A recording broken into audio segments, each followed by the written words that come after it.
Muy buenas tardes para cada uno de ustedes, hermanos. Sean bienvenidos al culto de predicación. Les invito a que cada uno adoremos y nos acerquemos al Señor a adorarle en espíritu y en verdad. Quisiera que me acompañaran en esa linda canción. Entra en la presencia del Señor.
A orar ahora por las peticiones.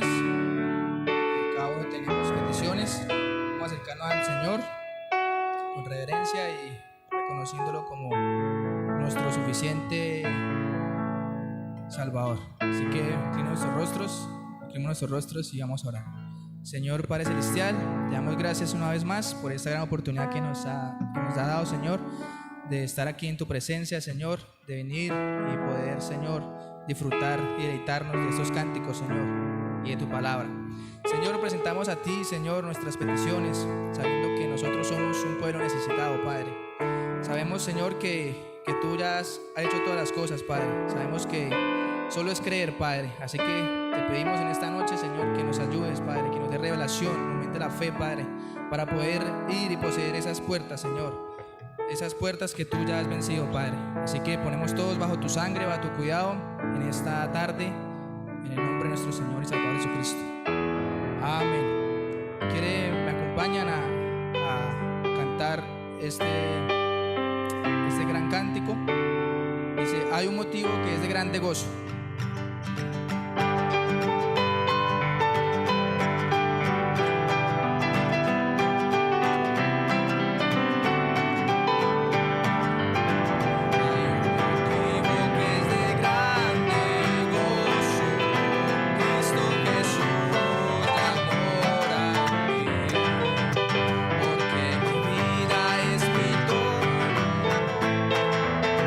Siempre feliz con él.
Bueno, mis hermanos, ahora quiero que me acompañen cantando este himno, Bajo la sangre expiatoria.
Ahora, hermanos, acompáñenme a cantar este himno, agradecimiento.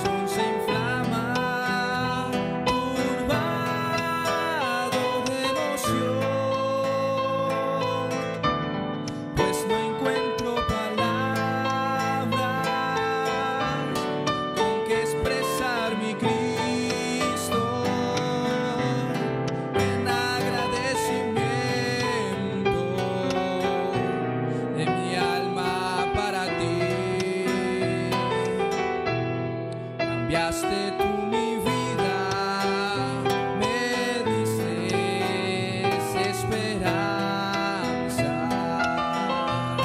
y desde ese momento mi alma recibió un gozo tan sublime que al pasar de los años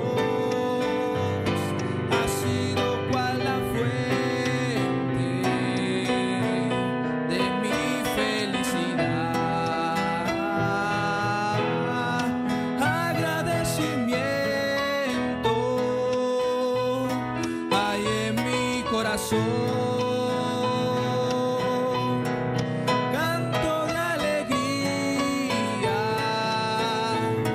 elevo con mi voz. Muchas son las cosas que mi Dios me ha dado, en agradecimiento. En agradecimiento.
Ahora, hermanos, vamos a recibir lo más importante, que es la palabra eterna del Señor. Acompáñenme a cantar Solo Creer.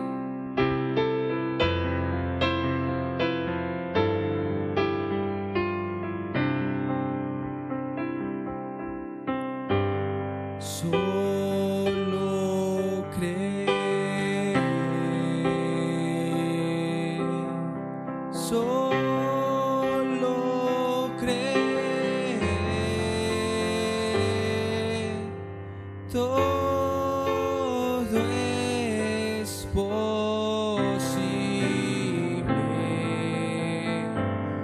Solo creer, solo creer. Tomemos nuestras escrituras en el libro de los Salmos, el Salmo 146, versículo 8. Bienvenidos todos a la casa del Señor. Voy a tomar esta escritura y luego la leemos. Bueno, la leemos y luego estaremos orando en esta noche. Salmo 146, 8. ¿Lo tienen?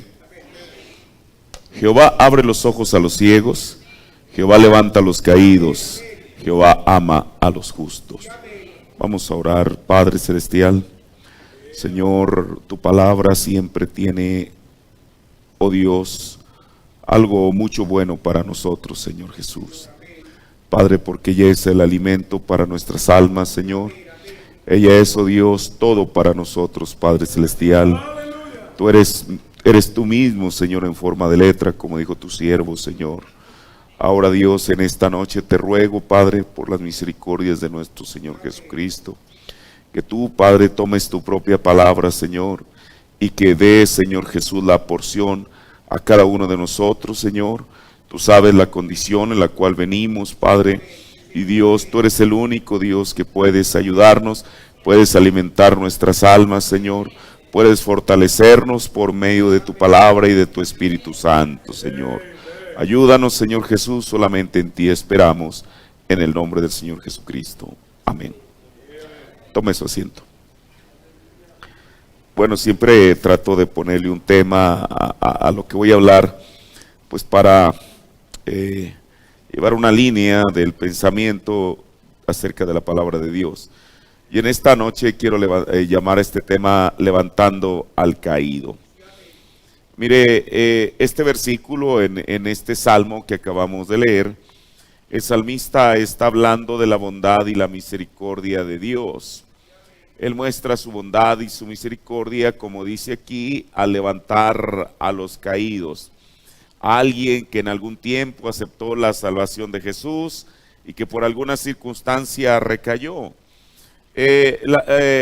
Aquí la Biblia dice, Jehová levanta a los caídos. A mí me gusta, bueno, la palabra de Dios es, en cualquier idioma que esté, es maravillosa, ¿verdad? En la Biblia que el profeta usaba, que él usaba, que la King James, dice que Jehová levanta al postrado. Bueno, esto como que ya le da un giro un poquito, no distinto, pero como más completo. O sea, una persona puede estar caída, quizá viendo hacia arriba, pero por estar postrado es estar cayendo, pero boca abajo. O sea, aquel que yace boca abajo sin esperanza de volverse a levantar o quizá de pedir ayuda. Pero Jesucristo tiene poder para levantarlo y restaurarlo a su posición original. Así lo dijo el salmista. En el Salmo 113, versos 5 y 8 dice, ¿quién como Jehová nuestro Dios? ¿Quién es como Él? Que ha enaltecido su habitación, que se humilla, mire qué precioso esto, se humilla a mirar en el cielo y en la tierra. Bueno, pero ¿para qué? ¿Para qué es que el Señor se humilla? Él levanta al polvo del polvo al pobre y al menesteroso alza del estiércol. Bueno, pero ¿para qué? Para hacerlo sentar con los príncipes de su pueblo. Esa es la mejor posición en la cual un creyente puede estar. estar sentado en lugares celestiales con Cristo, con los príncipes de su pueblo. Ahora, el Señor no solamente levanta al peor pecador o al pecador en la peor condición en la que él puede estar, sino que también Él levanta al recaído o al descarriado. Bueno, eso es lo que dice la Biblia. Pero mire, el tema en esta noche no se refiere esencialmente a que Dios levante al hombre, aunque Dios lo hace de acuerdo a lo que hemos leído en estas dos porciones de la Biblia, sino el tema es el hombre levantando al hombre. Ahora, mire, en la Biblia encontramos tipos, sombras y parábolas sobre esto. Uno de ellos, seguramente todos estaremos de acuerdo con esto, fue el ejemplo de Abraham. Voy a leerle algo que el profeta dice y a partir de ahí continúo.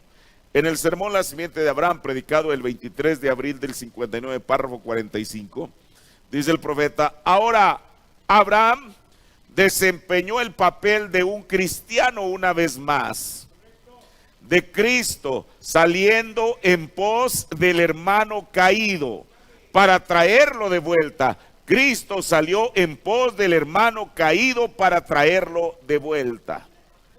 Ahora, esto a lo cual el profeta se refiere sucedió en un tiempo específico en la vida de Abraham, cuando Lot, sobre la base de su libre albedrío, escogió irse junto con su familia a las llanuras verdes de Sodoma. De comienzo, en un principio todo parecía bien. Prosperaron, él llegó a ser el juez de la ciudad, dice la Biblia, el profeta dijo, llegó a ser el alcalde, todo iba bien. Pero lo que él no sabía es que el peligro estaba delante. Ahora, ya siendo él un ciudadano, un habitante de la ciudad de Sodoma, la Biblia dice que esta ciudad fue tomada por 4 reyes. Y al ser tomada por estos reyes, llevaron con ellos cautivos a Lot y a su familia. Ahora, usted sabe, oye, en aquel tiempo las noticias, no había periódicos, no había televisión, no había internet, no había ninguna de las cosas que tenemos hoy en día, radio. Quizá por ahí llegó un mensajero corriendo a decirle a Abraham que Lot había sido llevado cautivo. Ahora, ¿cuál iba a ser la actitud de Abraham? Quizá decirle, usted sabe, muchas veces la actitud de la gente no cambia, bien merecido se lo tiene, le advertí, yo le dije que no se fuera. ¿Qué persona hoy en día la gente hubiera dicho eso? Pero ¿sabe usted? Abraham no tuvo esa actitud. En Génesis, el capítulo 14, el verso 14 dice: y oyó Abraham, llegaron a sus oídos las noticias. ¿Cuáles noticias? Escuche, mire qué precioso lo pone aquí la Biblia. Y oyó Abraham que su hermano estaba prisionero, y armó a sus criados, entrenados, los criados de su casa, 318, y siguiólos hasta Dan. Dice el siguiente versículo: y derramóse sobre ellos de noche él y sus siervos, e hiriólos, y fuelos siguiendo hasta Obab, que está a la izquierda de Damasco. Y recobró todos los bienes, y también a Lot, su hermano, y su hacienda, y también las mujeres y gente. Ahora, yo quiero que note esta escritura. De acuerdo a Génesis 11:3 y Génesis 12:5, Lot era hijo de un hermano de Abraham. Eso es lo que dice la Biblia. En otras palabras, Abraham era tío de Lot. Si lo ponemos del otro lado, Lot era sobrino de Abraham. Pero entonces, ¿por qué la Biblia dice 2 veces en Génesis 14 que él fue por su hermano? No era su sobrino. Ahora, yo sé que hay Biblias que dicen que era, quizá dicen, fue por su pariente, pero la versión antigua, y así dice también, la versión que el profeta leía, que Abraham fue por su hermano. ¿Por qué, hermano? Porque cada vez que se tomó una decisión a nivel familiar, Abraham no lo hizo como pariente, sino como hermano en la fe. En Génesis 13:8, aquí encontramos o en Génesis 13 encontramos el motivo de la separación de Abraham y Lot. La discusión no fue entre Abraham y Lot como algo personal. La discusión fue entre los pastores de uno y los pastores de otro. ¿Cuál era el motivo? Que no había suficiente pasto para que los animales comieran.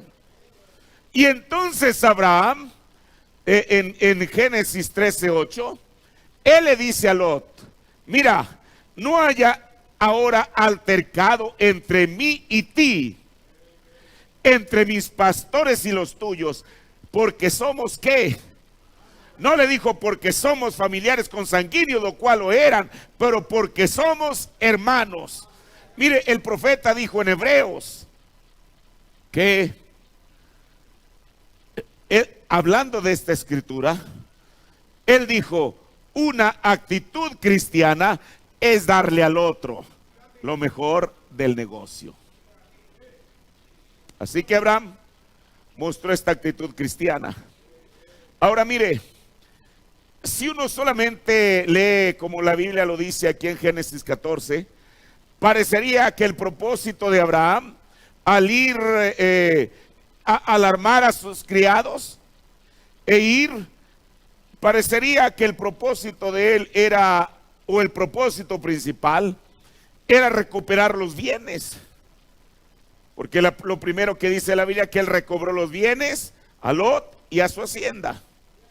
Pero el profeta de Dios lo aclara.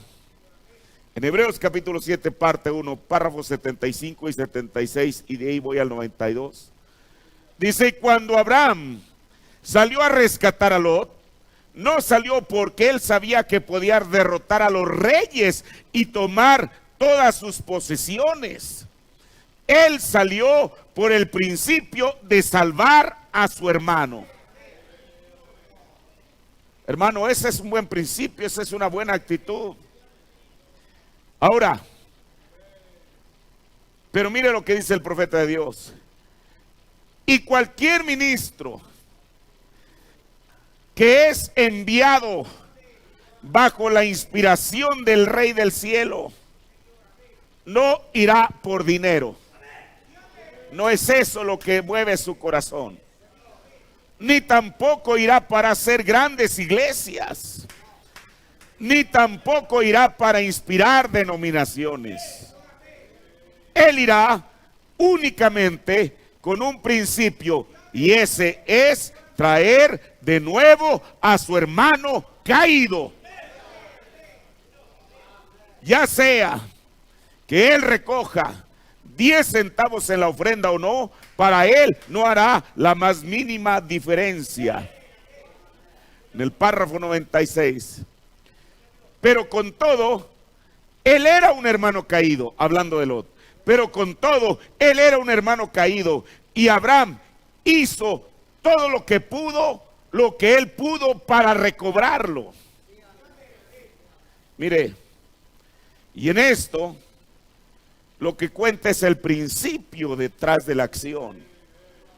Nosotros sabemos, porque la Biblia lo dice y el profeta lo dijo, que cuando hubo aquella rebelión en el cielo, cuando Satanás convenció a 2/3 partes de los ángeles que el programa de él era mejor que el de Miguel. Ahora mire, son 2 contra 1. Parecía que estos 2/3 partes habían de derrotar al ejército de Miguel. Pero ¿por qué razón fue que Miguel obtuvo la victoria? Porque él tenía dentro del mismo el motivo y objetivo correcto, hiciera eso, aquello que lo inspiraba, estaba obligado a ganar. Y así fue lo que pasó. Ahora, dice el profeta, pero con todo y eso, pero con todo él era un hermano caído. Y Abraham hizo todo lo que él pudo para recobrarlo. Y el espíritu que estaba en Abraham es el espíritu de Cristo. Pero escuche lo que él dice, que está en la iglesia hoy en día. O debería de estarlo.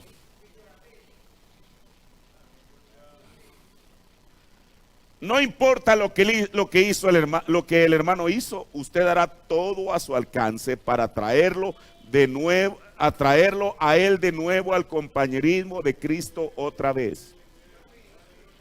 No existe iglesia en el mundo, dentro o fuera del mensaje, en la cual no haya hermanos que en alguna ocasión de su vida hicieron una decisión para Cristo, que vinieron, que fueron bautizados en el nombre del Señor Jesucristo, que quizá comenzaron a caminar por un cierto tiempo, pero que por alguna circunstancia dejaron de servir al Señor. O sea, están recaídos. Y ese es el propósito de este pensamiento en esta noche, porque a veces pensamos que solamente es el pastor, que solamente es el predicador, aquel que debe de ir a traer de regreso o a levantar al hermano caído. El profeta dice, se lo voy a volver a repetir.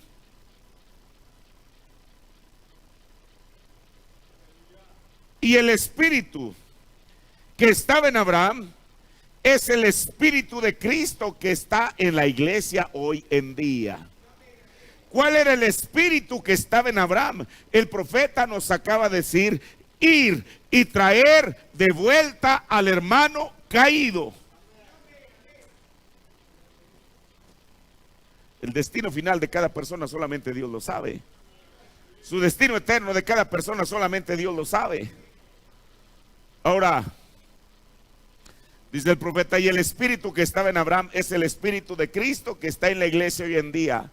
No importa lo que el hermano hizo, usted hará todo a su alcance para traerlo a él de nuevo al compañerismo de Cristo otra vez.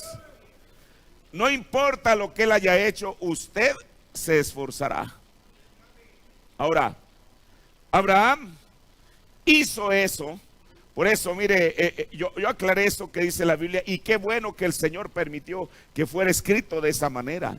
No fue por él, porque pensó que un sobrino de él estaba en riesgo y que podría ser matado. Fue por él, porque él en su corazón sabía que un hermano de él estaba en riesgo y que era imperante traerlo de regreso. Ahora, Abraham tenía un motivo legítimo para ir en pos de su hermano caído, para restaurarlo a su posición original. Ahora, en el Nuevo Testamento encontramos también otro ejemplo al que Jesús se refiere. Esta parábola, no hay cristiano, no hay persona que haya leído su Biblia que nunca la haya leído. Y es la parábola del buen samaritano.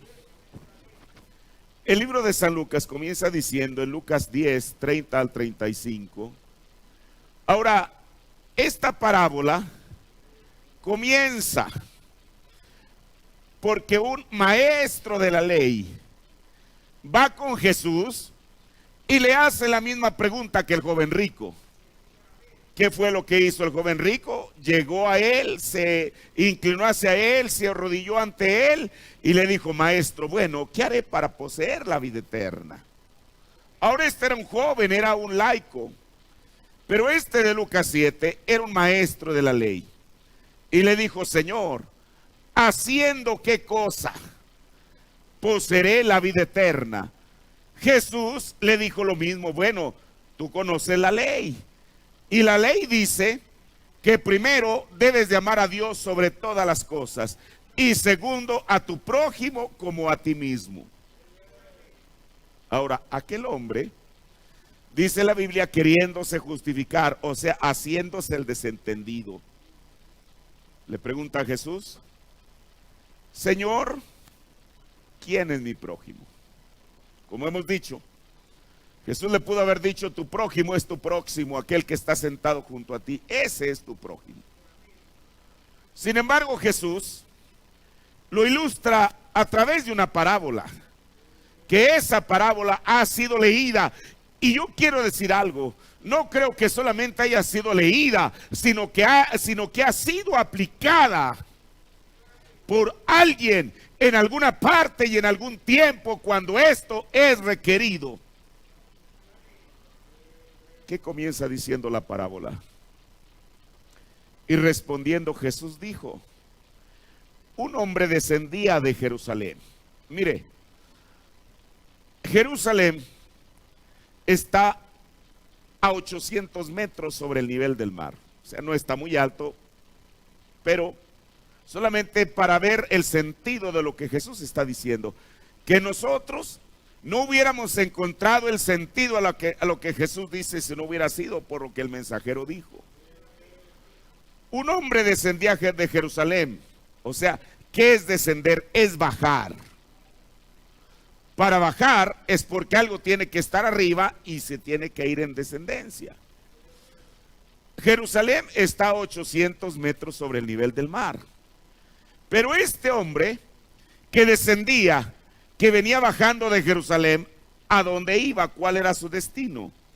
El propósito de él era llegar a Jericó. Y mire, Jericó, la ciudad de Jericó, está a 100 metros, no sobre el nivel del mar, sino bajo el nivel del mar. O sea, la diferencia entre Jerusalén y Jericó es de 900 metros, prácticamente 1 kilómetro. Ahora, esto nos enseña algo. Mire, esta parábola que Jesús habla tiene muchísimas cosas que uno puede rescatar de ahí. O sea, el hombre, en vez de ir subiendo, venía bajando. Ahora, yo quiero que noten, esto ya nos muestra algo. Una persona, cuando comienza sirviendo al Señor, bueno, está en su primer amor, todo lo ve color de rosa, ve que el Señor es bueno, comienza a disfrutar de sus bendiciones, comienza a disfrutar de su presencia, viene al culto cada servicio porque tiene un interés en alimentar su alma de la palabra de Dios. Pero pasando el tiempo, comienza a haber un cambio en la actitud y en la disposición de la persona. Después, ya no le es tan imperante buscar a Dios, ya no le es tan necesario leer la Biblia, no le es tan necesario orar. Hay muchas cosas en las cuales deja de perder el interés, ya no le es tan necesario venir a la iglesia. ¿Para qué? Bueno, porque hay otras cosas que ha puesto en primer lugar. O sea, la persona, después de subir, comienza a bajar. Esta era la condición de este hombre. No sabemos quién era. Jesús solamente dice que este hombre, en lo que iba bajando, cayó en manos de ladrones. Ahora, estos ladrones, dice la Biblia, que le despojaron, le quitaron sus pertenencias, quizá parte de su ropa. Pero no solamente eso. Bueno, eso en sí ya es un mal. El hecho de que le hayan quitado sus pertenencias, si llegaba algunas dracmas, algún denario, que lo hayan despojado de eso.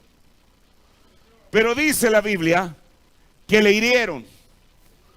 Y después que le hirieron, lo dejaron abandonado y lo dejaron medio muerto. Ahora, la Biblia es exacta en la manera en que narra este evento. Bueno, ahí está el hombre. Yo le he dicho, el camino entre Jerusalén y Jericó todavía existe hoy en día. A los lados es como un cañón, a los lados hay montañas, de tal manera que si una persona aún gritara pidiendo auxilio, nadie le va a escuchar. No hay un lugar cerca, no hay un pueblo cerca. Quizá ellos esperaron a que él avanzara un buen tramo del camino para poder interceptarlo, despojarlo, herirlo y dejarlo en aquella condición en el camino.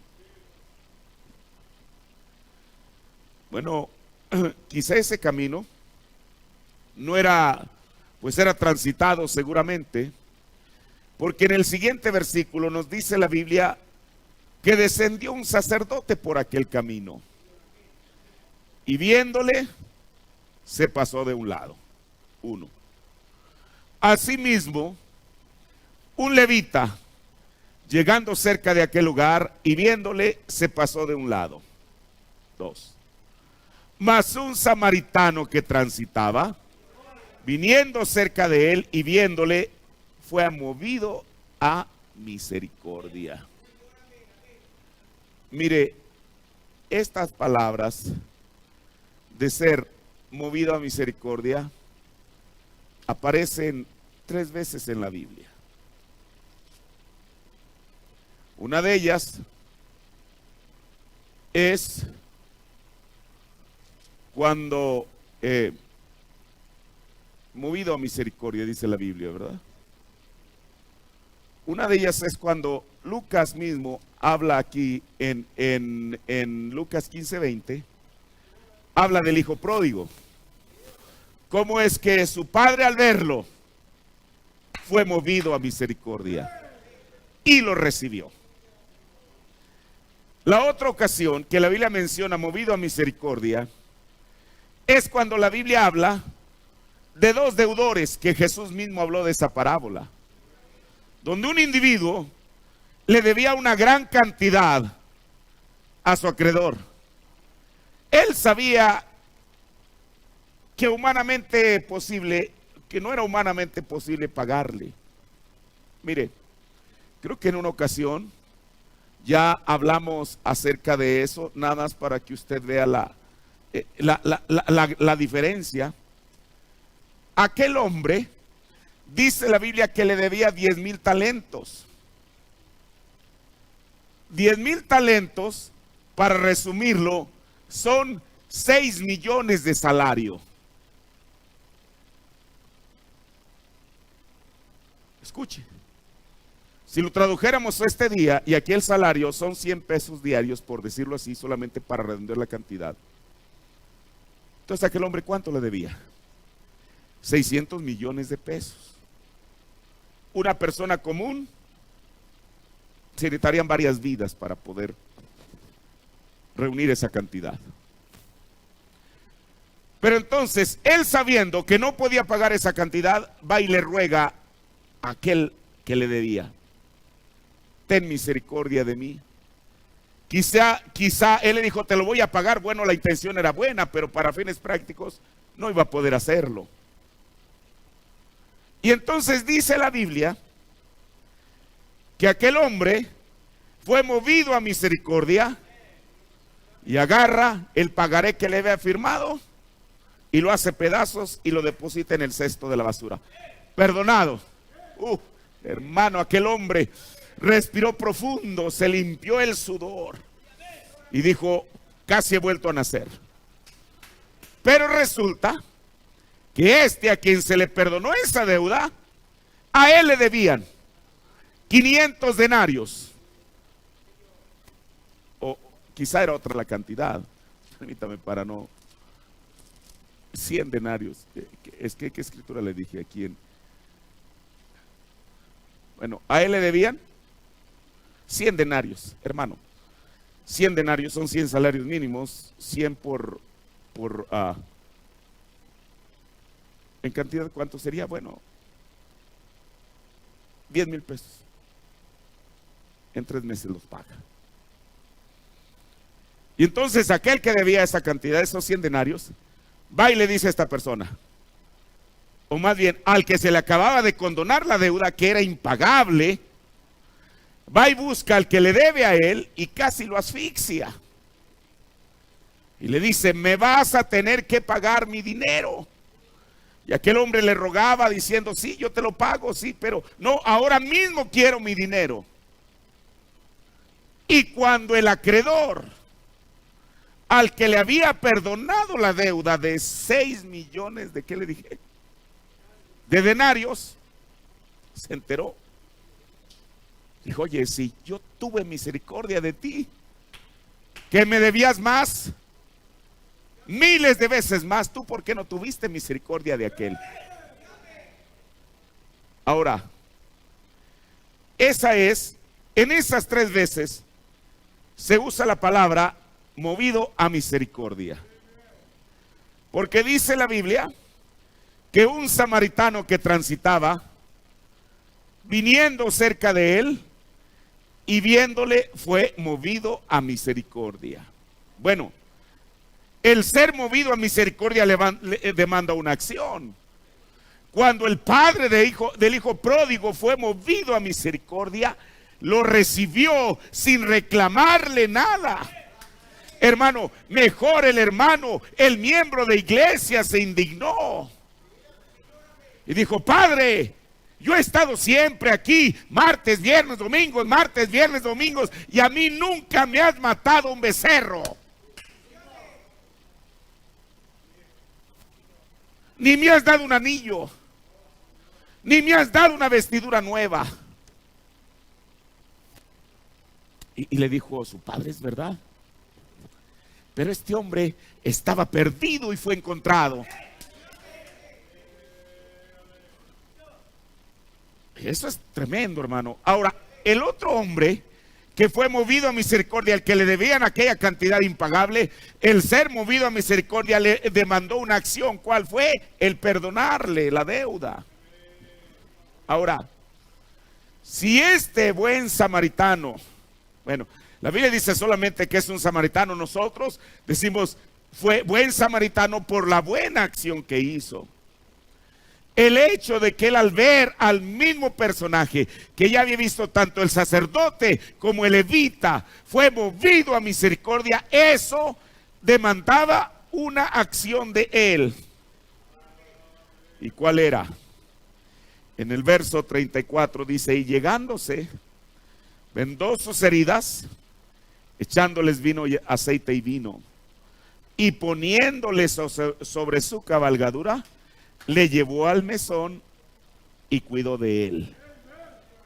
Y otro día, al partir, sacó 2 denarios y diólos al huésped y le dijo: cuídamele.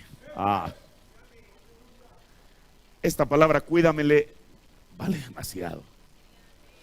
Él le hubiera dicho: mira, el hombre, la Biblia dice que estaba medio muerto, cuídale, si se recupera, bien. Si no se recupera, tú hiciste lo mejor que pudiste. Pero por cuanto él le dijo: cuídamele, le estaba dando el encargo, es como le dijera: cuídalo como si fuera yo. Hermano, qué responsabilidad para el mesonero, cuidarlo como si fuera el samaritano. Cuídamele, y todo lo que demás gastares yo, cuando vuelva te lo pagaré. Ahora mire, 3 personajes pasaron por ahí: un sacerdote, un levita y un samaritano. El sacerdote, el primero. Primeramente, el sacerdote rehusó acercarse, y si no se acercó, por consiguiente, rehusó auxiliarlo. ¿Por qué? Mire, al decir la Biblia que estaba medio muerto, quiere decir que a lo mejor estaba incluso hasta en un estado de inconsciencia. Ahora, ¿por qué no se acercó? ¿Qué tal si estaba muerto?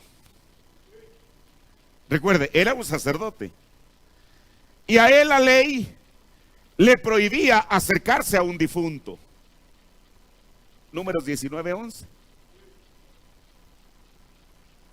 Sin duda, él tenía muy presente que si se acercaba a un muerto, quedaba 7 días en estado de impureza legal. Eso le impediría a este sacerdote cumplir con sus derechos en el templo, así que no podía arriesgarse. Y aquí está un punto al cual yo quiero que llevemos en nuestro corazón. Las exigencias rituales o religiosas de aquel sacerdote estaban por encima de la caridad. Hermano, ser una persona, mire, el profeta dijo que una persona puede estar lleno del mundo. Lo dijo en ¿Para qué fue dado el Espíritu Santo?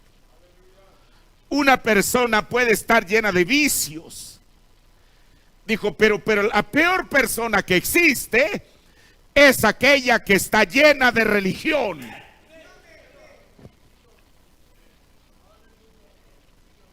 Este hombre, es como la gente dice, es que mi religión no me lo permite. Bueno, este sacerdote, su religión no le permitía acercarse a aquel hombre. Ya vimos los motivos que él tenía para no hacerlo. El levita, ¿por qué no le prestó auxilio? Mire, en aquel tiempo, bueno, yo creo que eso a lo mejor sigue estando vigente a través de del tiempo, de los tiempos. Los bandidos, porque eso era lo que es,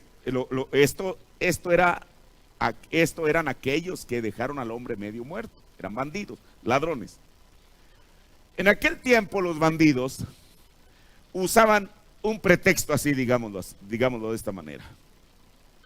Uno de ellos se hacía el herido, y cuando un viajero ingenuo se acercaba o se detenía al menos para ayudar, los otros bandidos se echaban encima de él y lo robaban. Tal vez el levita tenía la consigna, a él se le había dicho que lo primero era su seguridad. Así que, según el pensamiento del levita, no valía la pena correr riesgos para ayudar a alguien. El tercero, el samaritano. Mire, hay cosas que la Biblia ahorita vamos a ver realmente lo que representaba hacer eso. Usted sabe, los judíos, por ser creyentes en Jehová, por ser el pueblo elegido de Dios, por haber tenido la ley, tener los profetas, bueno, ellos siempre pensaban que estaban unos cuantos escalones más altos o más arriba que cualquiera persona. Ahora, el samaritano. De esta persona se esperaría. Por eso a veces uno se equivoca en sus juicios. De esta persona se esperaría que fuera el más despiadado de todos. Usted dice, ¿por qué dice eso?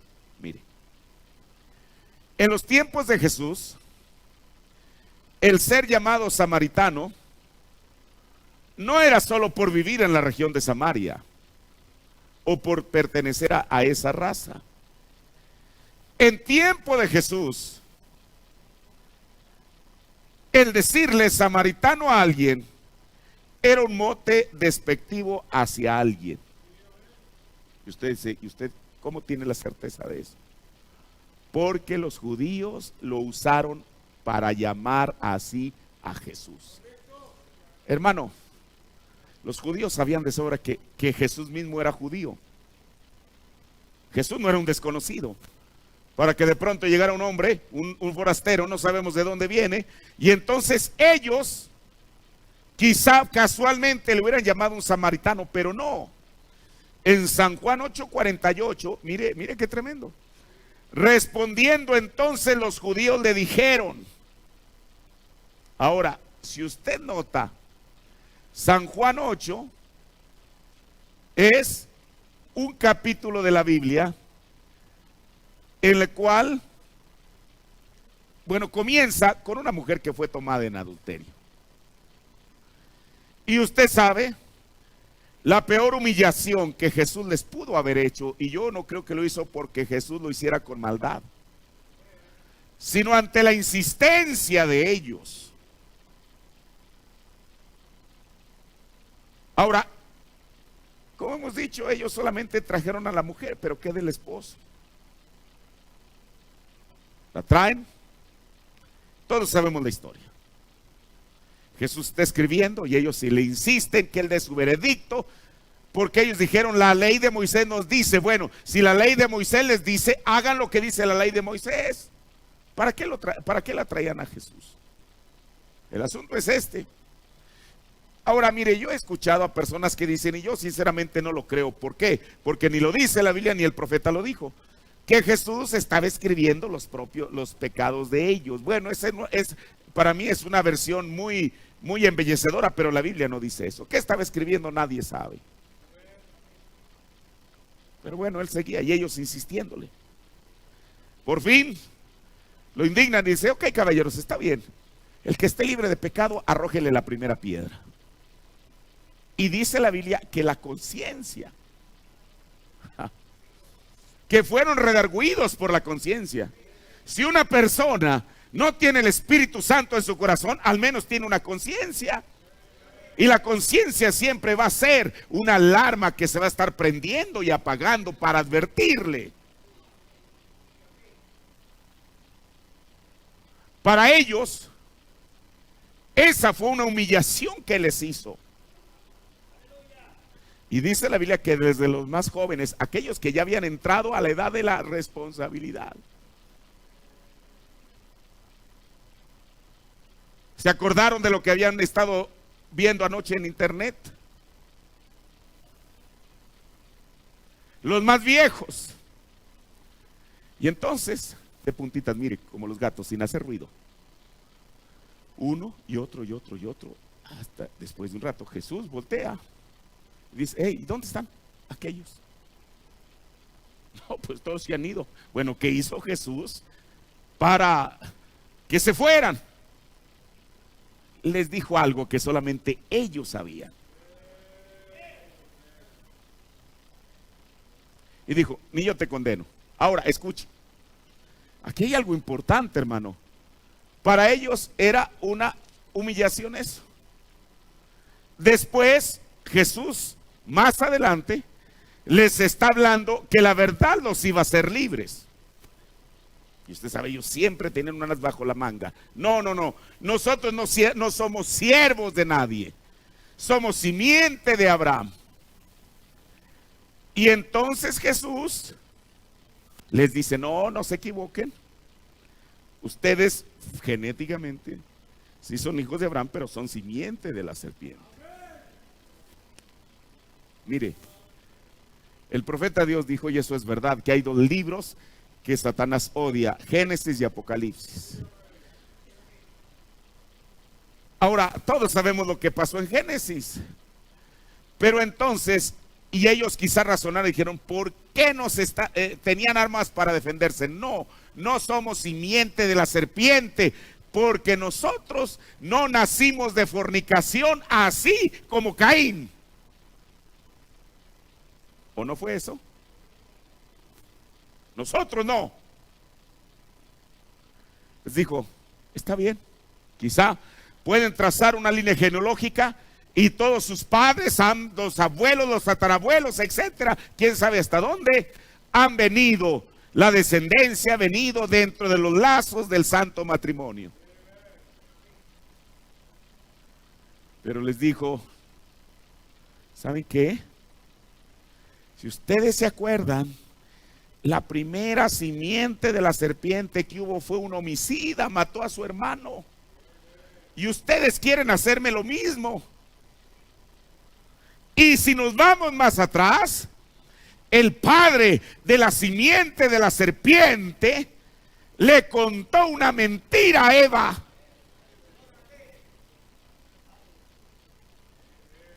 Él es el autor de la mentira. Hermano, a estas alturas aquellos hombres el color les había cambiado.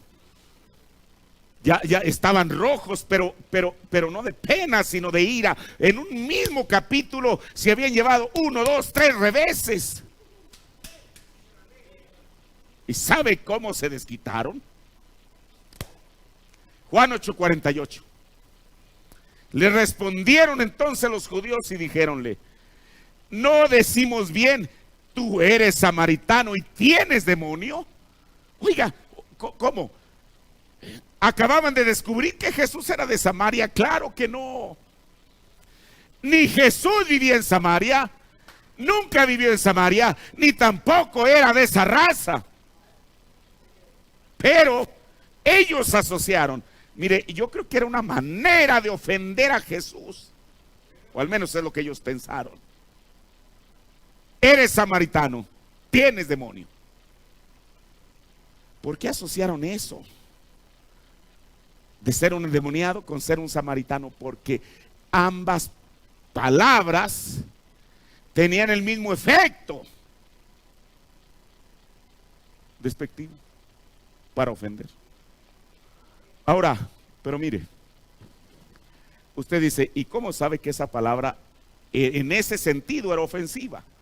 Porque usted sabe, la mujer misma cuando habló con Jesús en San Juan 4, le dijo: es que nosotros los samaritanos y ustedes judíos no nos llevamos. O sea, el hecho de que una persona fuera samaritana pues era de otra raza solamente, vivía en otra región. Pero ¿por qué ellos usaban esta palabra samaritano como ofensiva, como despectiva? Porque ese nombre se daba a los herejes y a aquellos que no cumplían con la ley ceremonial.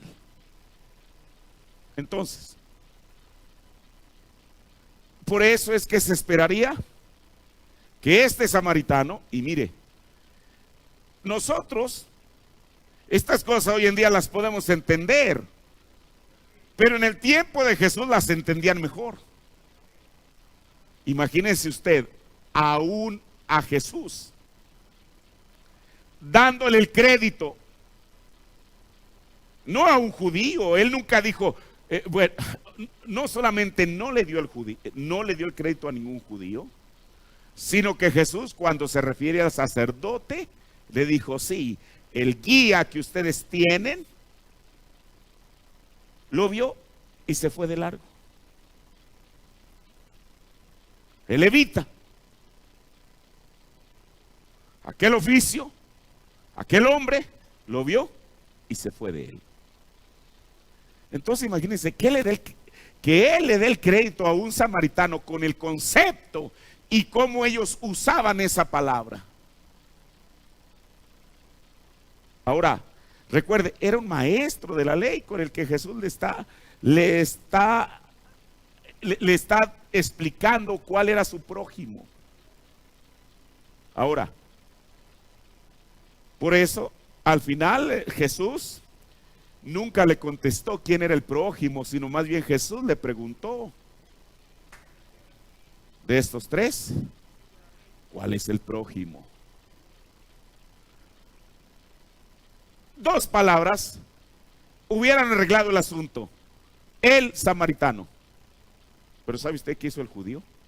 Dijo: el que, no, use esta palabra, el que, déjeme ver, aquí la tengo yo para no citarlo de memoria.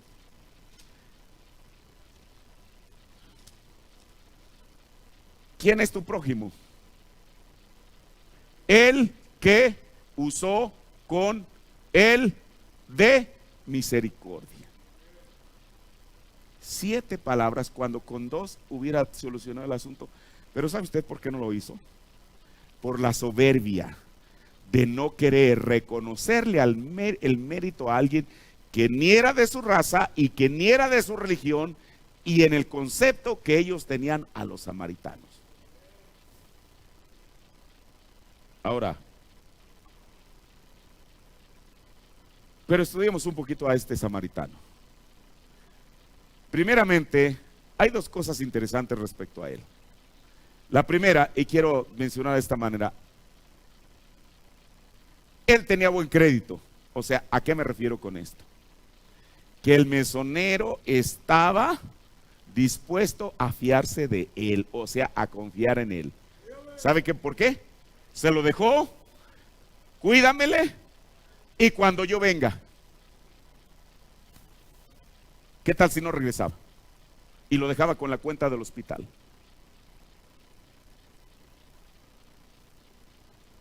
Cuídamele, te voy a dejar 2 denarios y tú cuídamele como si fuera yo. Cuando yo regrese, si algo te faltare, te lo voy a liquidar. Ahora, este samaritano tal vez no tenía la mejor teología, tal vez no tenía la mejor enseñanza, pero era honrado. Si él había prometido regresar para liquidarle, lo haría. Segunda cosa, fue el único que estuvo dispuesto a ayudar.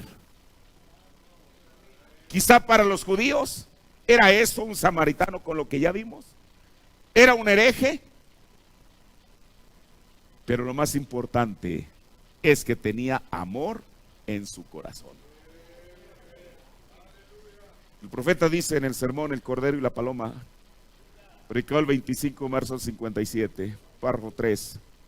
Ustedes saben, Jesús halló a un hombre en una ocasión en una parábola. Estaba en su camino de Jericó o de Jerusalén a Jericó. Eso mostraba que él estaba recayendo. Él iba de allá en lo alto, yendo hacia allá a lo bajo. Él estaba recayendo y él se encontró con él en el camino. Y un enemigo lo había golpeado y lo robó y lo dejó medio muerto. ¿Qué significa estar medio muerto? Ni está completamente vivo, pero tampoco está muerto. Bueno, pero ¿cuál es la interpretación que el profeta le dio a esto? Lo robó y lo dejó medio muerto. Eso era, escuche, físicamente vivo, espiritualmente muerto. Mire, a veces uno dice, mire, ¿por qué estoy hablando de eso? Porque a veces, bueno, usted sabe, la actitud de uno a veces es despectiva hacia aquella persona que se encuentra precisamente tirado, boca abajo, al lado del camino. Y a veces uno juzga y dice, no, ese está espiritualmente muerto, no hay esperanza. ¿No hay esperanza? Pablo dijo en Efesios que usted y yo, y lo dijo 2 veces. En una dijo que estábamos muertos en pecado, y la segunda vez dijo que estábamos muertos en delitos y pecados.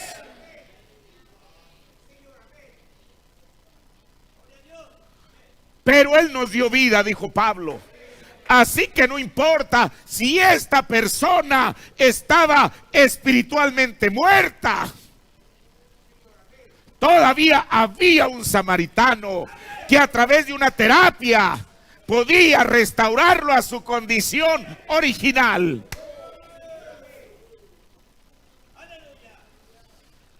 Eso era físicamente muerto, eso era físicamente vivo, espiritualmente muerto.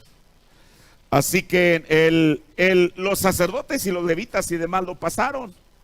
Pero el buen samaritano, como Jesús lo enseñó, vino, lo levantó y derramó aceite y vino y lo llevó al mesón.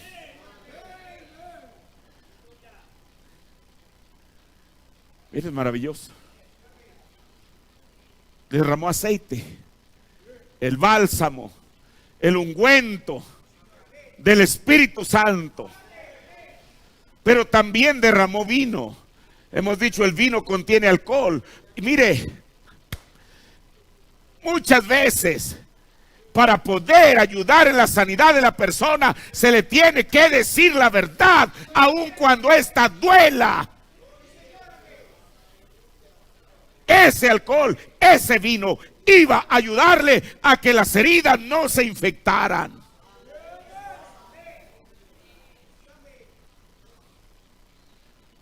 Hoy en día el alcohol sigue siendo un antiséptico. Ahora, dice el profeta en el sermón Sanidad Divina, predicado el 20 de junio del 54, párrafo 21. Jericó está en el valle, Jerusalén está en la colina. Y un hombre, como leemos del buen samaritano, cuando él estaba descendiendo de Jerusalén y yendo hacia Jericó, él estaba recayendo, saliendo de la ciudad del bendecido, descendiendo a la ciudad del maldecido. ¿Sabe una cosa? A mí me agrada cómo es que cada declaración del profeta tiene una base en la Biblia. Yo ahorita no tengo las escrituras, pero la Biblia declaraba una bendición a aquel que morara en Jerusalén y declaraba una maldición a aquel que morara en Jericó. Yo ahorita no tengo las escrituras, pero se las puedo mostrar. Por eso el profeta dice, él estaba recayendo, saliendo de la ciudad del bendecido. ¿Cuál era la ciudad del bendecido? Jerusalén. Descendiendo a la ciudad del maldecido. ¿Cuál era esa ciudad? Jericó.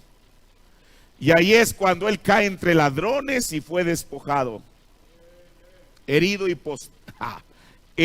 postrado, medio muerto. Porque Jehová levanta al caído, al que está postrado. Herido y postrado, medio muerto. Espiritualmente vivo, espiritualmente muerto, físicamente vivo.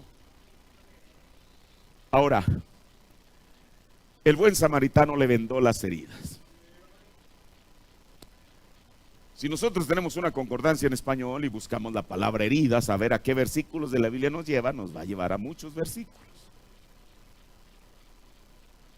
Pero si usted tuviera una concordancia en griego y buscara la palabra herida, ahí la palabra que se usa para herida en griego es trauma. Esa palabra ni siquiera se ha traducido, se dejó tal y como está en el griego. O sea, vendó sus traumas. Mire, a mí me gusta eso porque Mateo, él era un contador. Juan, bueno, lo que haya sido, Marcos, lo que haya sido, pero Lucas era médico. Por eso él habló de una manera tan exacta, porque era propio de su profesión. Y él usó ahí la palabra que él debería de haber usado. O sea, le vendó, le puso aceite, le puso vino a sus traumas.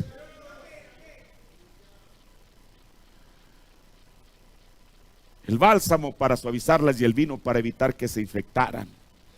Usted sabe cuántas veces, todos nosotros, quizá lo hemos sabido en alguna ocasión, alguien que operan y que de pronto algo por ahí, o le dejaron una gasa, o peor, le dejan un bisturí, o algo que no hicieron bien, y la persona, bueno, ya le suturan ahí y aparentemente está cicatrizando,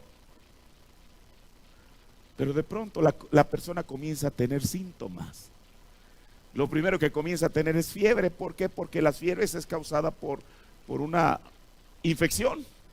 Se le está infectando algo adentro.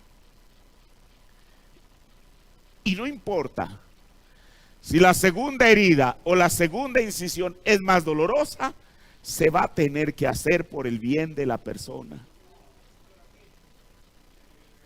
A veces hay heridas en la gente que no sanan bien. Hay traumas en la gente que no sanan bien. Y aparentemente la fachada se ve, la persona viene religiosamente aquí en la iglesia, pero solamente Dios sabe cómo está su interior. Y a veces es necesario que el gran médico pueda tomar el bisturí y abrir de nuevo la herida para sacar aquello que no ha sanado propiamente.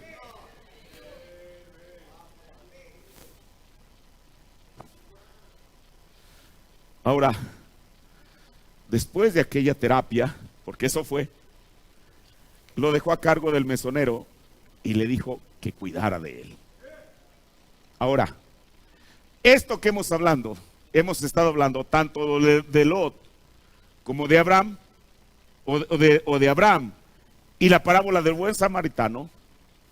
Bueno, son cosas que nos enseñan mucho, pero al final tenemos que llegar a nosotros. ¿Cómo se aplica hoy levantar al caído? El profeta de Dios dice en Religión Jezabel, párrafo 21. Dice: ¿recuerda al buen samaritano que encontró al hombre herido? Él lo trajo al mesón. El profeta dice: esa es la iglesia. Pero ¿sabe una cosa? Para que la gente que viene en esta condición pueda encontrar sanidad, primeramente tiene que encontrar un grupo sano. ¿A quién la quiere traer a una olla de grillos? ¿A qué? ¿A que se empeore? Si alguien requiere ser levantado, porque Jehová levanta a los caídos, y que sea traído al mesón, es que tiene que ser traído al lugar apropiado, donde la persona puede entrar en un proceso de sanidad. Por eso el profeta, él lo trajo al mesón, eso es la iglesia, y le dio al hombre 2 denarios, y le dijo que si él necesitaba más, que él se lo pagaría cuando él viniera. Así que él tiene 2 denarios. Él es capaz de asistirlo, si él es un hombre de Dios. Si él es un hombre de Dios que se para por la palabra de Dios, él tiene lo que Dios le dijo: el espíritu y la palabra. Esos son los 2 denarios que se le han de dar: el espíritu y la palabra. Ahora, pero no se tiene que ser necesariamente un ministro para levantar al caído. Esa responsabilidad es para todos. El profeta de Dios dice en el sermón ¿Por qué predicó el 25 de enero 61, párrafo 24? Digan: bueno, el pobre hermano hizo mal, pero no lo bajen hasta el suelo. Él ya está en el suelo de todas maneras. Traten de animarlo. Ven, anímenlo. Sean el buen samaritano. Yo me pregunto en esta noche, ¿cuántos de los presentes y cuántos de los ausentes estarían orgullosos de decir, no llevar aquí un letrero que dijera yo soy un buen samaritano, sino con su actitud hacia aquello que está caído, pudiera Dios reconocerlos como tales? Por eso el profeta: sean el buen samaritano. Ven, traten de animarlo. Si ustedes ni siquiera pueden hablar con él, oren por él hasta que tengan un sentir por él. Solo manténganlo en su corazón. ¿Y por qué? Solo manténganlo en su corazón, porque su alma vale 10,000 mundos. Sencillamente por eso. No por lo que es la persona, sino porque está dentro de lo que está dentro de ella. Buenos, malos, pecadores y santos, todos tenemos un alma. Y la alma del justo no vale más que la del pecador. Cada alma vale lo mismo. Y tan solo por eso, por esa alma que vale 10,000 mundos, es que el profeta nos dice: sean el buen samaritano.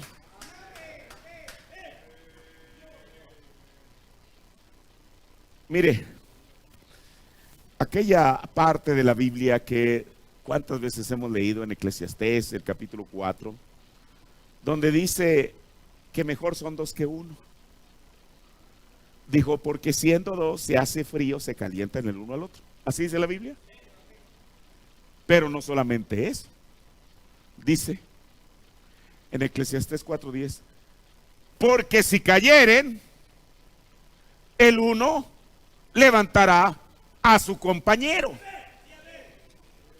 Ahora, ¿qué quiere decir eso, hermano? Mire, cada iglesia, voy a decirlo de esa manera, es como una barca. Si la barca hace agua, no ayudará mucho a los que van en ella el que alguien se pare de lejos y comience a culpar al que fabricó la barca. ¿Qué tipo? ¿Cómo es posible que haya usado este material? Ya tiene por ahí un agujero, está haciendo agua. ¿Eso le ayudará a salvar su vida? Claro que no. Pero si en vez de mostrarse como un crítico o una crítica, toma una cubeta y comienza a hacer su parte para sacar el agua, eso va a ayudar.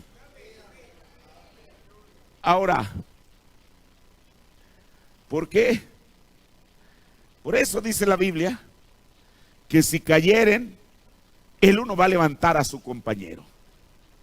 Es decir, ni modo, tú caíste, te lo buscaste, es tu culpa, te lo mereces. Punto. Vámonos. ¿Sabe usted por qué? Porque hay un mandato en la Biblia, y este mandato es parte, es lo que el apóstol Pablo dice, para levantar al caído. En Gálatas 6:1 él comienza diciendo, hermanos, o sea, nos está hablando a nosotros en esta noche el Señor. Hermanos, si alguno fuere tomado en alguna falta, vosotros, ustedes, pero él, de todos, hace una separación y dice, ustedes que son espirituales. Porque el profeta dijo que las cosas espirituales son discernidas espiritualmente. Si alguno fuere tomado alguna falta, vosotros que sois espirituales, restaurad. ¿Qué restaurad? Regresarlo a su posición original.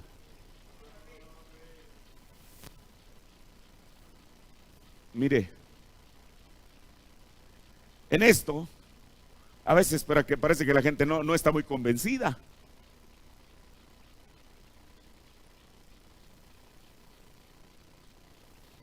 ¿Sabe usted por qué?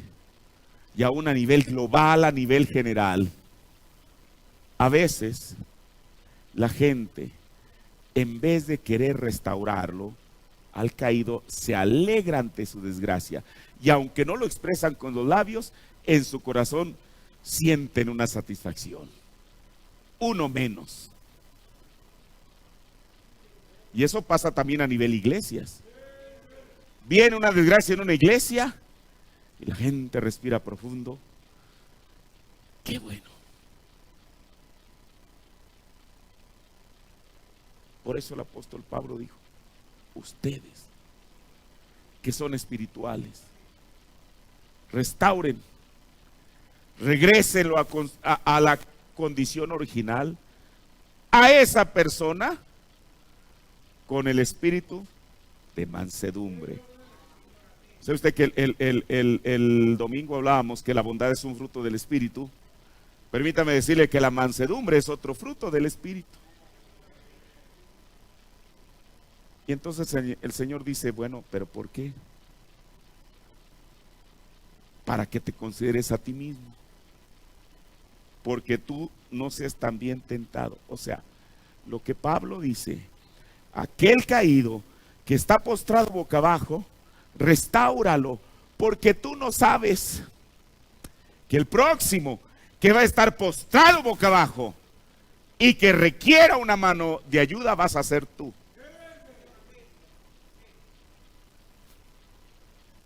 Aquí nadie tiene garantizado nada. Nadie, hermano. Nadie, absolutamente. Efectivamente, porque es una batalla. Pero al menos es por eso. Y eso es también lo que el profeta ordenó. Estoy terminando en el sermón. Él cuida de ti, que he predicado el 30 de marzo del 60, párrafo 62. Y el problema hoy en día con nosotros los cristianos es que yo me temo que no estamos haciendo todo lo que podamos hacer para mostrar a nuestro hermano caído que eso es lo que le pasa a él. Eso es lo que pasa con la delincuencia juvenil. Es debido a que ha habido una delincuencia en la iglesia y una delincuencia en el hogar que ha hecho una delincuencia juvenil. El sermón Expectación, predicado el 5 de febrero del 61, párrafo 107. Nosotros somos hombres y mujeres de Dios. Extendamos nuestros brazos a todo hermano caído, no importa en dónde esté él. Y mire lo que el profeta dice: hay cabida para todos.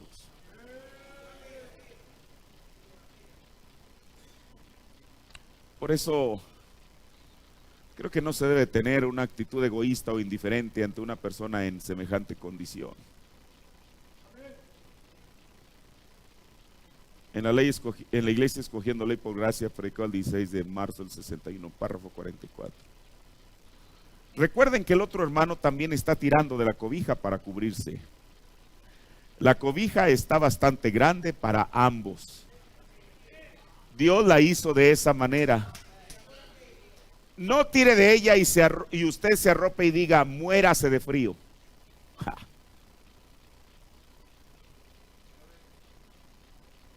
Si usted tiene frío, permítame ayudarle. Cuando llegue a un punto donde usted no quiera, o más bien cuando llegue a un punto donde no quiera ayudar a mi hermano caído, si usted piensa que está caído, ayúdele de alguna manera. Párese entre las brechas, tape el camino con amor. Ese es el cemento que une a la iglesia de Dios. Es el cemento del amor santo de Dios entre los hermanos.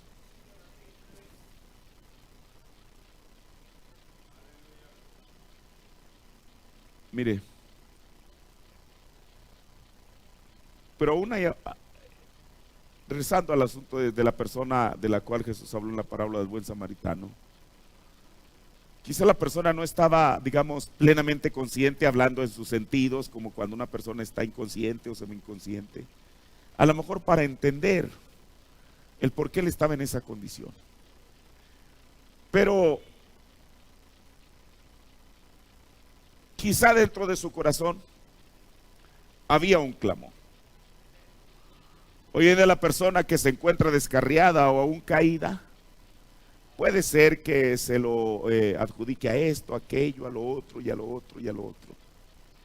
Pero quiero decirle algo: si realmente es un hijo de Dios, en su corazón hay un clamor. Por eso ciertamente Dios cumple su palabra, que Jehová levanta a los caídos. Pero esto no es solamente asunto de que Jehová lo haga, es asunto que nosotros lo hagamos. Y como el profeta nos acaba de decir, para poder hacer eso, solamente se tiene que tener ese cemento que une a la iglesia del Dios. Es el cemento del amor santo de Dios entre los hermanos.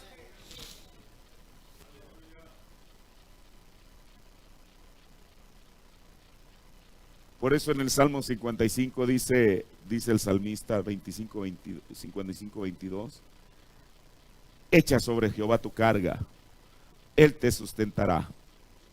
No dejará para siempre caído al justo. En algún momento, aun cuando el Señor tenga que llevarlo a una esquina, donde toque fondo, donde ya no le queda, aún incluso como dijo el profeta, a una cama de hospital, donde lo único que puede hacer es mirar hacia arriba, el Señor no lo dejará para siempre en esa condición caída. ¿Y sabe una cosa? Aun cuando volviese a caer, no quedará postrado. Proverbios 24:16 dice: porque 7 veces cae el justo y se torna a levantar. Ahora, por eso, no se gana más que en vez de levantar al caído, la persona lo hunda más o la hunda más. Termino en el sermón poniéndonos al lado de Jesús, párrafo 130. Dice, no trate de tomar una garrocha y hundirlo más en la zanja. La actitud cristiana, recuerde, el profeta dijo que Abraham tuvo una actitud cristiana al ir en pos o el rescate de su hermano Lot. La actitud cristiana es levantarlo y sacarlo de la zanja. Ven, nunca trate de hundirlo más. Él ya está ahí. Trate de ayudarlo a salir. Entonces, Jehová ciertamente cumple su palabra, que levanta a los caídos. Pero ¿qué está haciendo cada miembro de esta iglesia, yo mismo, cualquiera, para poder levantar al que está caído? Porque Pablo dijo claramente, ve, levántalo. No vaya a ser que el próximo que esté en esa condición eres tú, seas tú. Hermano, eso nos confronta a todos. Porque lo peor que le puede suceder a una persona es que tome una actitud soberbia y que diga, no, a mí nunca me va a pasar. Bueno, uno no sabe. Nadie sabe. Pero entonces, por esos motivos, es que el Señor en su palabra nos habla. No solamente Él lo hace, desde luego que Él lo hace, pero el profeta nos dijo que seamos un buen samaritano. Yo espero que en esta noche esta palabra encuentre a alguien que pueda recibirlo y traerlo a una reconsideración y decir, es verdad, quizá no he hecho todo lo que tú me demandas, Señor. ¿Cuántos caídos hay? En los cuales a lo mejor he asumido esa actitud del sacerdote y del levita. Porque a veces nuestra religiosidad está por encima del amor. Pensamos que nos denigramos al ir a ayudar a alguien. ¿Sabe una cosa? El Señor nunca pensó que se denigraba al venir y rescatarnos. Nunca lo pensó. Lo hizo incondicionalmente. Y eso es lo que Él quiere. Que cada persona en esta noche pueda decir, sí, Señor, no he hecho realmente lo que debería. Solamente con tener religiones es todo lo que me ha satisfecho. Pero ¿sabe una cosa? Hay algo más que eso todavía. Así que Dios permita que su palabra esté en nuestros corazones, se quede en nuestros corazones. Pongámonos de pie, Señor. Padre, esta es la verdad de tu palabra, Señor. Es la verdad de tu mensaje, Señor Jesús. No porque nosotros, oh Dios, Padre, o porque yo haya sido el que haya hablado de esto en esta noche. Esto ya estaba escrito antes que yo lo hablara, Señor. Tu profeta habló estas cosas antes que cualquier ministro las hablara, Señor. Y todo es para nuestro beneficio, Señor. Padre, permite que tu palabra esté en nuestros corazones, Señor. Y que ella, oh Dios, sea, Padre Celestial, oh Dios, la que nos inspire a ir en pos del hermano caído, Señor.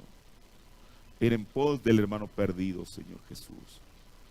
Padre, danos ese amor para poder hacerlo, no por un ritual religioso, Señor, o por una obligación. Padre, sino por algo, ese amor que tú has puesto en nuestros corazones, Señor. Padre, que tu palabra, Señor, sea de beneficio, como yo creo que lo es para cada alma, Señor.